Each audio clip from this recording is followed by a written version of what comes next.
Managers tell me I feel awkward giving feedback, or I don't think it's going to be helpful. So they don't give feedback. In fact, you probably don't give enough feedback to your employees.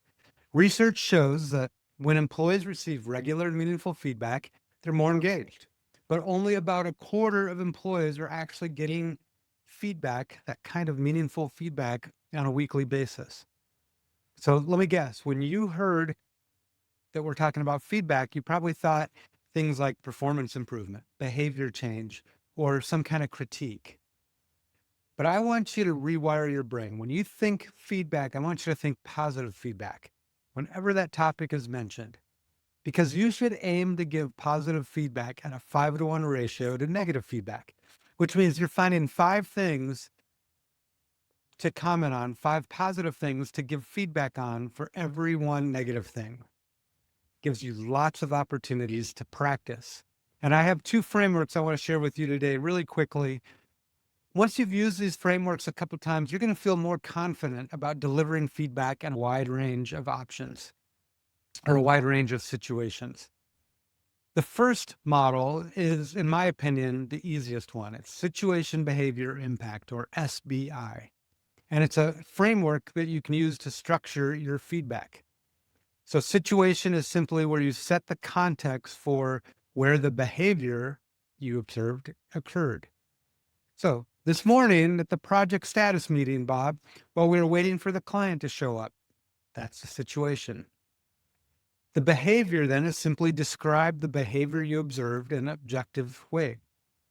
You looked at everyone in the room, you smiled, and then you said hello. And then the last I is impact. So just simply state the impact of the behavior. Everyone became relaxed and it made for a pleasant and welcoming environment for the client. So that SBI framework, it can be used for negative or positive behavior. And once you're comfortable using it, you'll find it's a good framework for giving timely and direct feedback. Now, another framework that is useful, especially when you're doing more growth-oriented discussions where maybe an employee has a need for an area of improvement, is the IDEA framework. IDEA simply stands for improvement, direction, empowerment, and action. And just really briefly, improvement is the area or behavior that you want them to improve in. So this, again, should be specific and stated objectively. Then direction is the clear guidance and direction to them on what needs to be improved, and very importantly, what success looks like. Empowerment then is coaching that employee on the talents and resources they have available to be successful in making that change.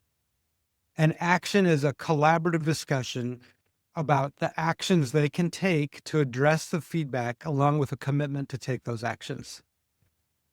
Now, this is a really valuable framework, and as you practice it and implement it, you may find that it opens up opportunities for you to level up your management. You'll find you'll start asking yourself questions like, how do I define better what success is for this employee? What is the best way to empower the employee so they are committed to change? And is there a proactive way to use this model so I'm not always doing it in a reactive and performance improvement mode? And those are great ways to ask yourself questions and continue developing your leadership skills. So I hope today helped propel your success as a manager. Now, if you want more information on feedback, I wrote an article in the Alaska Business Magazine that expands on this topic. And just send me a message. I'd be happy to send you that article. If you want to talk more about this topic or other topics related to management, then I encourage you to schedule a free call with me. Simply go to shiftfocus.com/strategy call and book a call today. Thanks, and we'll see you on the next video.